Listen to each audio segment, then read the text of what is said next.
E aí o Rebouças traz um esquema de resumão, né?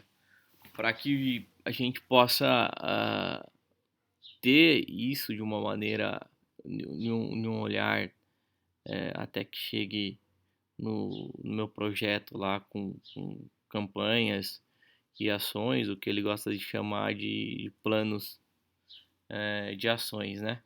Então é interessante que vocês acompanhem isso, né? Que vocês entendam essa questão de oportunidade, ameaças, análise do meu concorrente, avaliar essa questão aí dos pontos neutros, né? Aí entender a minha missão, quais são os meus propósitos, em que cenário eu estou atuando, né? Em que momento, quais de fato são posturas estratégicas, entender a macro política do que está acontecendo naquele momento de uma visão macro, né? Estabelecer meus objetivos, desafios e metas, e aí de fato colocar as estratégias dentro de um plano de ação. Dando continuidade, falando de planejamento, também deixo aqui para vocês, para quem ainda não tem em mente o processo construtivo, né, da visão, né, e ainda tem, tem dificuldades no processo de construção da visão empresarial, da visão da organização da qual eu faço parte ou da minha própria agência, né? É uma visão tanto no futuro próximo ou também posso fazer isso num futuro distante, né? No sentido onde eu quero chegar de fato com a minha empresa daqui a alguns anos. Agora, o que deve servir como sustentação, né? Isso é legal que o Rebouças consegue detalhar de uma maneira mais específica. A sensibilidade e criatividade dos executivos, a experiência dos executivos e o desafio de alcançar novas situações. Nesse sentido, ele descreve uma série de perguntas para que a gente possa fazer esse processo, né, de edificação da visão. Né? Existe um rumo claro? Está claro para quantas pessoas? Está claro para quantas pessoas da minha organização? Existe enunciado claro e compreensível? Você consegue escrevê-lo? Aí, o funcionário consegue escrever? Seus funcionários correspondem ao significado do enunciado? Eles conseguem escrever sem consultas? Eles utilizam em suas decisões estratégicas? E você? Você obteve consenso? Existe a coerência entre a visão das pessoas e a visão da empresa? E aí, para quem está trabalhando com planejamento, já fica mais uma dica aí, talvez fazer a revisão das diretrizes organizacionais, né? Se essas perguntas não estão sendo atendidas, vai ser a justificativa da ação lá na frente. E para terminar esse viés, a gente também deixa a questão dos valores da empresa, né? Nada mais é do que conjunto de princípios e crenças fundamentais de uma empresa, bem como fornece sustentação para todas as suas principais decisões, né? Então, melhoria do modelo de gestão, sustentação de todas as questões estratégicas, despertar do pensamento estratégico, slogan comercial, questões éticas e morais, sustentação da vontade competitiva, forte interação com as macro políticas e as políticas.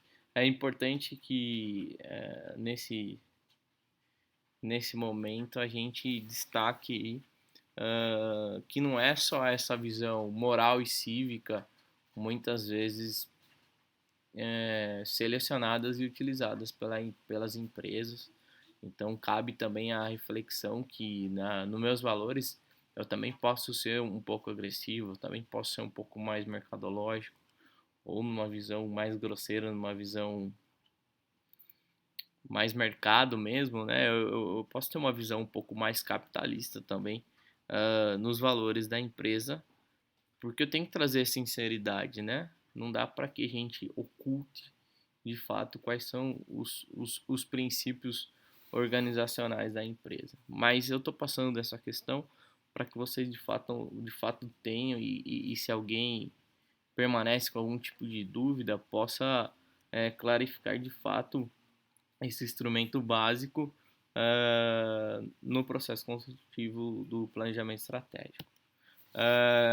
Vantagem competitiva, e isso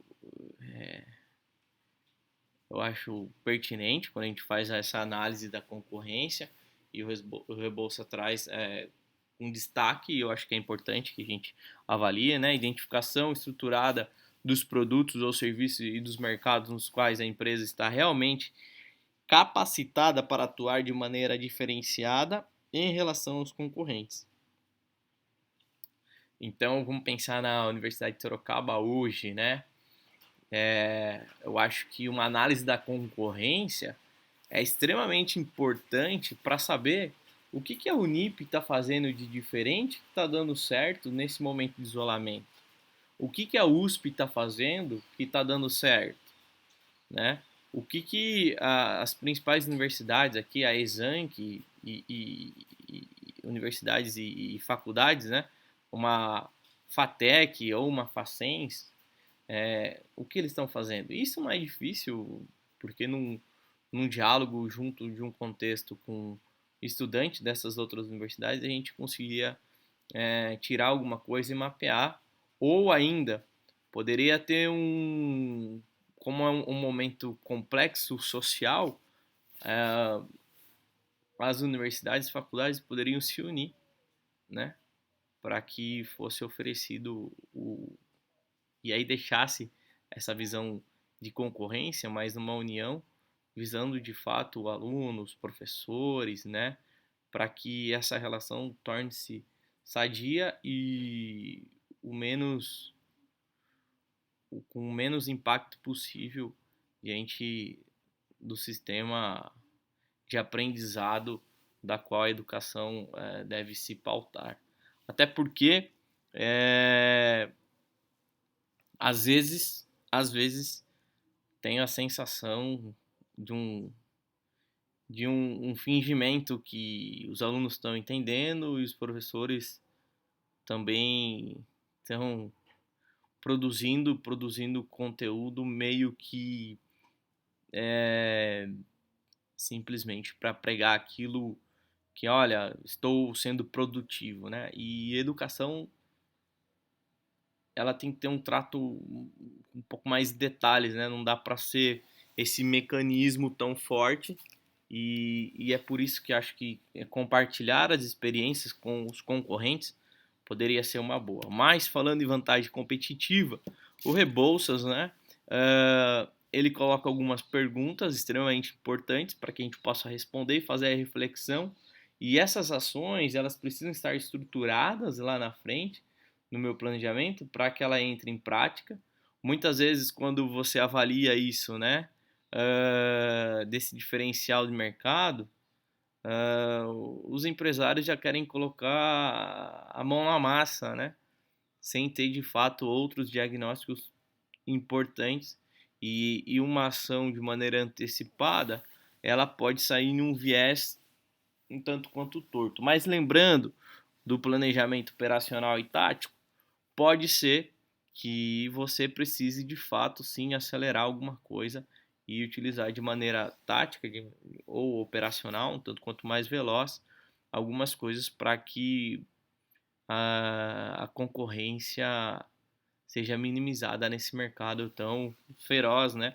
E aí agora a gente está vendo diversas ações, né, na internet aí, enfim, de utilização de plataformas, né, de aplicativos, e aí uma empresa correndo para chegar até a outra, enfim, alguém lança uma ideia, a outra já vai, enfim, isso acontece muito com cerveja, principalmente com embalagem, né, ou com um propósito. Então, sei lá, a Skol lança. É que hoje todos pertencem à Ambev, mas quando a Skol não pertencia ao mesmo grupo que a Brahma, então assim, lançava uma lata diferente, passava a ser 2, 3 meses, a outra cerveja também já estava com aquela lata. Uma lançava a cerveja com malte, a outra lançava o duplo malte, e assim ia, né? Aqui ele traz também um pouquinho mais sobre a missão, né? E aí eu deixo para vocês esses slides para que vocês possam ter de fato e reafirmarem aí a missão das empresas que vocês estão trabalhando e atuando, né? Acho que é importante que vocês tenham isso.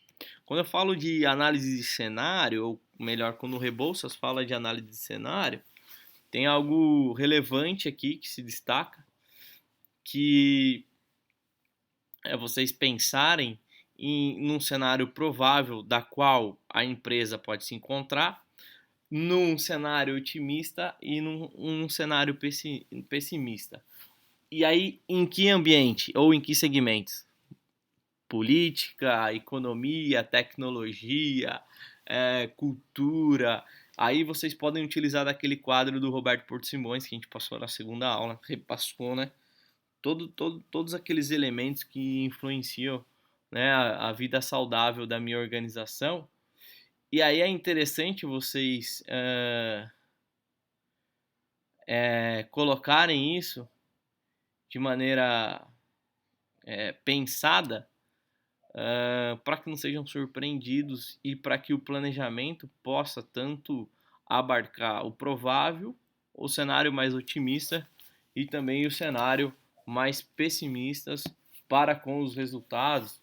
E isso também dá, vocês podem trabalhar assim, olha, o que a gente espera para o segundo semestre, né, de 2020? O que é provável, qual seria uma visão otimista e qual seria uma visão pessimista. Colocar isso no papel dar suporte, subsídio para que vocês tenham feito o ato pensante, né, que a Margarida Conte prega e que a Venato também, né, esse ato inteligente, para que vocês de fato tenham um respaldo daquilo que já foi refletido, né, para a colocação em prática. Uma questão que eu acho importante destacar do Rebouças quando ele fala sobre posturas, né? Posturas estratégicas. E aí ele trabalha três coisas: gravidade, urgência e tendência. E por que isso é importante? Né? Quando eu falo de gravidade, tudo aquilo que afeta profundamente o resultado da minha empresa, né? E aí que eu tenho como parâmetro dano ou prejuízo que pode decorrer a situação. E eu posso destacar essas situações, e aí isso também para quem está trabalhando pontos vulneráveis aí e possível manual de crises, enfim, eu vou lá destacar, né? E aí eu coloco numa escala de 1 a 5, se é extremamente importante, se é muito importante, se é importante, se é relativamente importante ou se é pouco importante. E aí também tem as minhas urgências, né? Que é a pressão de tempo que a empresa sofre, tempo que se precisa para resolver a situação. Então, eu posso também elencar prioridades daquilo que precisam ser solucionados. Tenho tantos problemas, né, que eu preciso saber se eu não tenho pressa, se eu posso aguardar, se aquela ação é relativamente urgente, se eu preciso de uma ação urgente, ou se eu preciso de uma ação bastante urgente para aquilo. Porque eu preciso, muitas vezes, eu preciso dar prioridade às minhas energias em cima de uma situação X, Y ou Z. E aí, quando a gente fala de tendências, né, padrão de desenvolvimento da situação, como a situação ficará mantendo-se basicamente a mesma forma e intensidade de atuação, né? Então, hoje, a situação vai piorar muito? A situação vai piorar. A situação vai permanecer? A situação vai melhorar? Ou a situação vai melhorar muito? Então, em cima disso, a gente consegue montar uma escala e deixar mensurável muitas coisas para que a gente possa atuar de fato. No estudo de vantagem competitiva, e aí aquilo que a gente falou há pouco aqui, que a gente estava fazendo análise inclusive dos cenários, vocês podem pautar nisso daqui, né? ambiente político, ambiente demográfico, ambiente social, ambiente tecnológico, ambiente ecológico, ambiente cultural, ambiente econômico e ambiente legal. E quando eu estou falando de competitividade, eu vou entender, né, a localização da minha empresa, né, ou da minha organização diante do meu concorrente. Tem algum diferencial nisso? É uma questão logística, estratégica? Não, sim, né? Ambiente social e assim, e ambiente demográfico, pessoal. Dependendo do tamanho da empresa, da indústria, eu preciso fazer uma análise da mão de obra que eu tenho, se eu tenho mão de obra qualificada, se no local que a empresa está inserida, qual é o sindicato, se eu tenho um diálogo com esse sindicato ou não. A Sorocaba Refresco, mesmo em Sorocaba, aqui ela quase saiu, foi para Itu, porque lá era outro sindicato que cuidava dos condutores aí, né, dos caminhoneiros, enfim, por conta das pressões que ela vinha sofrendo aqui na cidade. Né? Então é importante que a gente tenha esse diálogo e esse entendimento nesse momento.